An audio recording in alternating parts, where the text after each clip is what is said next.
असद भाई, आपके सांसद औरंगाबाद के उन्होंने कहा है, इम्तियाज जलील, उनका यह कहना है कि हम भी कह सकते हैं बहुत सारी चीजें, खास करके कल के भाषण के बाद बोला कि जिस भाषा में राज ठाकरे बात कर रहे हैं उसी अंदाज में हम लोग भी जवाब दे सकते हैं, लेकिन कानून सुव्यवस्था का सवाल है, लॉ एंड ऑर्डर का सवाल है, हम उसका पालन करेंगे।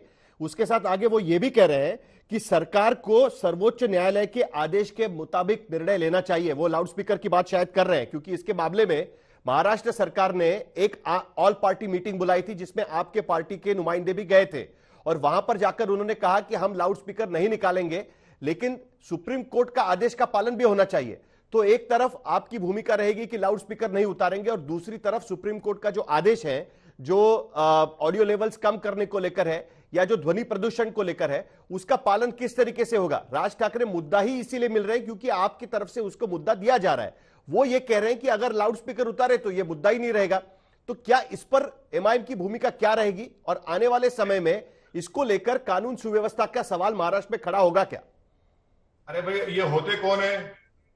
तुम निकालो, लाउडस्पीकर निकालो, नहीं तो मैं ऐसा कर दूंगा, मैं गोली मार दूंगा। एक बार हो जाने दो। अरे क्या हो जाने दो एक बार? तुम होते कौन हो? तुम इस तरह धमकी देते हो तुम महाराष्ट्र के पूरी स्टेट को। अरे आज शिवसेना की सरकार है, कल नहीं रहेगी, किसी और सरकार बने, कोई थटन करेगा क्या देश को और देश के स्टेट को? जहां तक लाउडस्पीकर की बात है, तो अभी लाउडस्पीकर अब क्यों याद आया तुमको? क्या सरकार को नहीं मालूम कौन सा लाउडस्पीकर परमिशन चल रहा है, नहीं चल रहा है? सब बकवास कर रहे हैं। देखिए, एक बात समझिए, जो पूरे देश में मुसलमानों के खिलाफ बीजेपी संघ परिवार ने जो ऐलान जंग कर चुकी है, जो नफरत का तूफान फैला चुकी है, जहर फैला चुकी है, उसी का हिस्सा है ये, उसी का हिस्सा, और कुछ भी नहीं है इसमें। नहीं तो आपको क्या लगता है कि सुप्रीम कोर्ट के आदेश का पालन करना चाहिए कि नहीं करना चाहिए? वो जो लाउडस्पीकर के बारे में या ऑडियो लेवल्स को लेकर हो या ध्वनि प्रदूषण को लेकर हो, उसके वजह से कानून सुव्यवस्था की स्थिति पैदा ना हो, इसकी जिम्मेदारी दोनों की है। दोनों तरफ से अगर पहल हो तो ये मामला नहीं रहेगा। महाराष्ट्र सरकार कह रही कि हमारा तो सैंडविच हो रहा है बीच में। मेरा मानना यह है कि मेरी मस्जिद से जब अज़ान होती है वो किसी समुदाय के खिलाफ अज़ान नहीं होती, नंबर 1।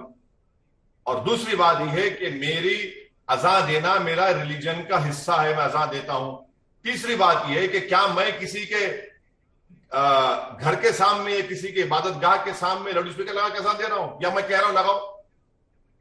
और अब क्यों उठ रहा है मुद्दा? ये मुद्दा इस वक्त इसलिए उठ रहा है क्योंकि भारत में जो नौजवान बेरोजगार उसका मुकद्दर बन चुका, पेट्रोल डीजल की कीमतें आसमानों को छू चुकी है, मोदी कोयला नहीं पहुंचा सक रहे हैं स्टेट्स को और लोड शेडिंग हो रहा है, तो इसीलिए ये मसले को उठा दिया गया है। और कन्वीनियंटली पूरा कंपटीशन हो रहा है, राष्ट्रवादी हो, कांग्रेस हो, शिवसेना हो और दिल्ली का मुख्यमंत्री हो, समाजवादी पार्टियों के सबसे बड़ा हिंदू हिजड़े सम्राट लीडर कौन है, सबसे बड़ा हिंदुत्व की आइडियोलॉजी पर कौन चलेगा, ये कंपटीशन हो रहा है।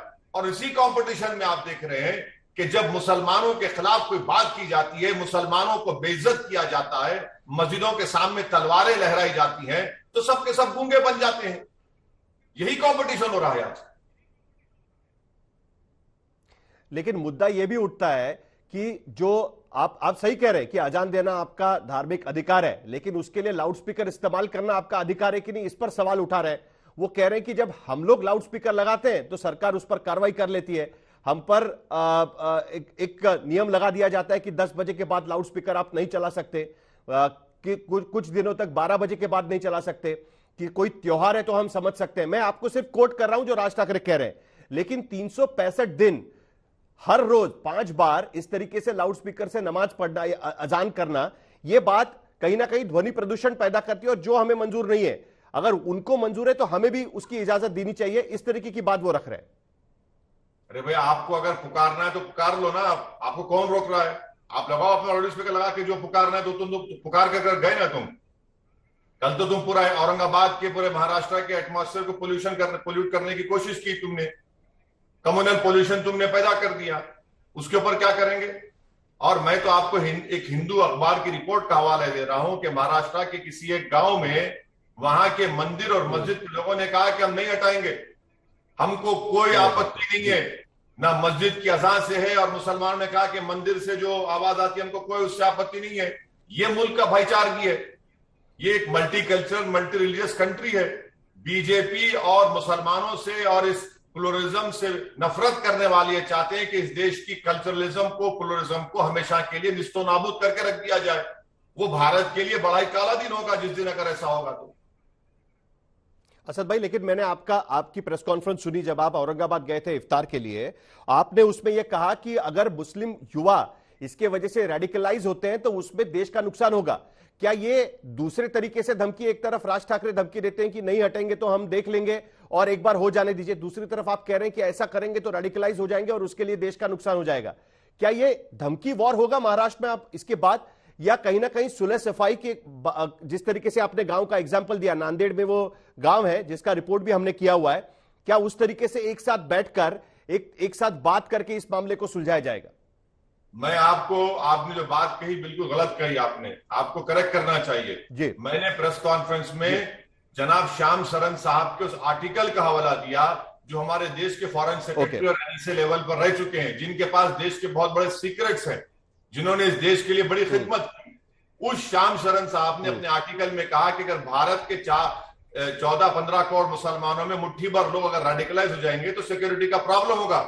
ये असदुद्दीन ओवैसी ने नहीं कहा, ये उस शख्स ने कहा जिसने भारत की अपनी जिंदगी भर खिदमत की, उसको भारत की एक एक चीज मालूम, उसको भारत के अतराफ में जो पॉलिटिक्स हो रही है, जियो पोलिटिकल सिचुएशन से मुझसे और आपसे ज्यादा काबिलियत नहीं है। जब वो शख्स लिखता है तो जो लोग आज मुसलमानों के खिलाफ नफरत पैदा कर रहे हैं उनको जनाब श्याम शरण साहब के आर्टिकल को पढ़कर होश के नाखून लेने चाहिए। मैंने ये कहा, मैंने ये नहीं कहा था। ये खामखा आप मुझ पर ये इल्जाम लगा रहे हैं जो गलत है। प्रेस कॉन्फ्रेंस में मैंने जनाब श्याम शरण साहब का हवाला दिया था उस आर्टिकल का, जो आज भी अवेलेबल है नेट के ऊपर।